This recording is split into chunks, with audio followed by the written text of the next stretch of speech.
So if Inkscape is running really slow on your computer, like everything feels laggy, moving objects takes time, zooming is delayed, or the whole interface just feels heavy, don't worry. Yeah, we're going to fix it step by step.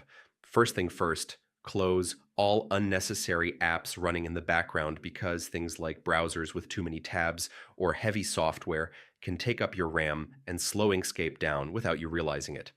Next, check your design itself because if your file has too many objects, gradients, or effects, that can also cause serious lag, so try hiding layers or simplifying your work a bit. Now go into View Settings and disable extra live previews or heavy visual effects because real-time rendering can slow things down, especially on low-end systems. Also, try lowering the display quality or switching to outline mode so Inkscape doesn't have to render everything in full detail all the time. Another small but useful tip is your zoom level. Yeah, sometimes zooming in too much can make performance worse, so zoom out a bit and see if it improves.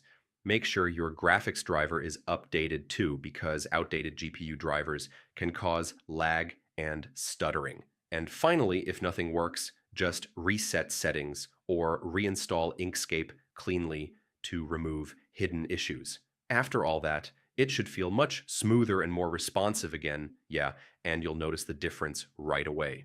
Hey everyone,